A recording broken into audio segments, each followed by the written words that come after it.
আজকে বানাচ্ছি chicken টিকিয়া, chicken egg টিকিয়া। এই যাবো আমি চিকেনটাকে আর আলুটাকে সেদ্ধ করতে বসিয়ে দিয়েছি। সেদ্ধ হয়ে যাওয়ার পরে দেখুন আমরা চিকেনটাকে কুচি কুচি করে নিয়েছি এবং পেঁয়াজ, টমেটো, আলু সেদ্ধ এবং এই লেবুটা নিয়ে নিয়েছি এবং এবারে এগুলোকে আমি ওই চিকেন কুচি করে নিয়েছি। চিকেনটাকে সেদ্ধ করার পরে কুচি করে নিয়েছি। এবার ওটার মধ্যে আমি আলুগুলো দিয়ে দিলাম এবং ওই আলুগুলোকে মেখে নিতে হবে, ভালো করে চেপটে মেখে নিতে হবে। একটু নতুন আলু তো একটু শক্ত হয়ে গেছে, ঠান্ডা হয়ে যাওয়ার পরে, কিন্তু তাও ওটাকে চেপটে একদম ভালো করে মেখে নিতে হবে। ওই চিকেন যেটা সেদ্ধ করে চিকেনটাকে ছাড়িয়ে নিয়েছি, ছোটো ছোটো কুচি করে নিয়েছি, ওটার মধ্যে আলুগুলোকে একদম চেপটে ওটা মাখিয়ে নিতে হবে পুরো ভালো করে, যাতে পুরো আলুগুলো চিকেনের সাথে মেখে যায়। এবং দেখুন মেখে নিচ্ছি আমি পুরো ভালো করে। এই দেখুন ভালো করে ওই আলুগুলোকে মেখে নিচ্ছি, যাতে ওই আলুগুলো পুরোপুরি চিকেনের সঙ্গে মিশে যায়।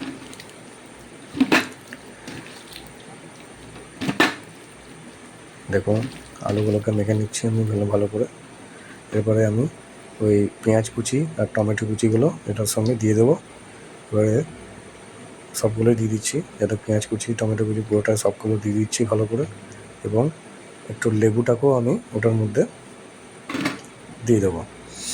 লেবুটাকে এবারে একটা আলু বেঁচে গেছিলো, ওটাকেও আমি চেপটা দিয়ে দিলাম এবং লেবুটাকে একটু যে অল্প লেবু পরিমাণ, ছোট্ট একটা লেবু, এক টুকরো মানে হাফ টুকরো, ওটাকে মেখে নেবো আর একটু ভালো করে মিশিয়ে নেবো এটার সঙ্গে।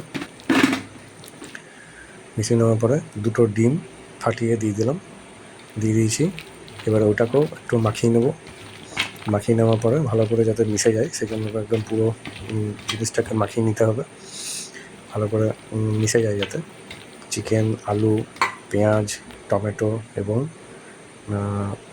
লেবুটা যেমন দেওয়া আছে আর ডিমগুলো যাতে মাখিয়ে নিতে পারি। তারপরে আমরা দেবো এই সবজি, মশলা। এবার মশলার পালা। মশলাটা কী দিতে হচ্ছে: সর্ষে গুঁড়ো, ম্যাগি মশলা, একটু জিরে গুঁড়ো, নুন, 1 চামচ সর্ষে গুঁড়ো, 1 চামচ জিরে গুঁড়ো আর 1 চামচ ম্যাগি মশলা পরিমাণ মতো, এবং পরিমাণ মতো নুন মিশিয়ে পরে ওটাকে আবার একটু মাখিয়ে নিতে হবে পুরো ভালো করে।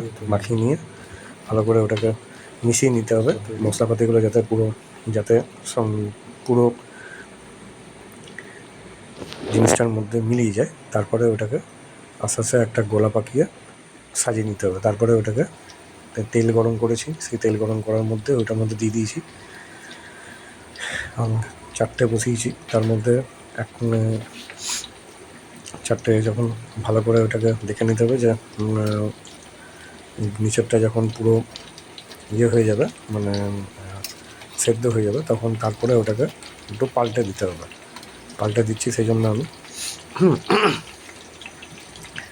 আর তারপরে আস্তে করে ওটাও চেক করতে হবে যে হ্যাঁ নিচেরটা একটু লাল টাইপের হয়ে যাবে। তারপরে ওটাকে উল্টে দিতে হবে, যাতে একটু আপনাকে দেখে নিতে হবে যে লাল হয়ে গেছে কিনা। তারপরে ওটাকে উঠিয়ে নেবে। এই যে আমি করতে গিয়ে একটু জাস্ট ভেঙে গেল, ঠিক আছে, কোনো ব্যাপার নয়, ওটা ঠিক সেট হয়ে যাবে।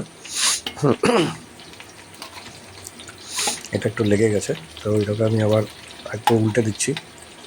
যাক, এটা ভেঙে গেল একটু, সরি। যাই হোক, একটু দেখুন ওইটা যেটা ভেঙে গেছে ওটা উঠিয়ে নিয়েছি আমি। আর প্লাস এটা দেখুন লাল হয়ে গেছে, মানে ভাজা হয়ে গেছে। একটু চামচটাও ব্যবহার করেছি, কারণ শুধু হাতার মাধ্যমে ওঠানো যাচ্ছিলো না, চিটে যাচ্ছিলো বারবার। তো যেটা হয়ে গেল, দেখো একদম পুরোপুরি রেডি, সবগুলো করে নিয়েছি। ঠিক আছে, করে নিয়েছি। দেখুন খুব সুন্দর টেস্টি খাবার। এটা ভাতের সঙ্গেও খেতে পারবেন, মুড়ি দিয়েও খেতে পারবেন, সব দিক দিয়েও খেতে পারবেন। যেটা খেয়ে পরে দেখবেন, তৈরি করে দেখবেন এবং কমেন্ট করে জানাবেন কেমন হলো। আর কমেন্ট করে জানাবেন ভিডিওটা কেমন লাগলো, পারলে শেয়ার করে নিন। আর এটা সবথেকে হেলদি খাবার।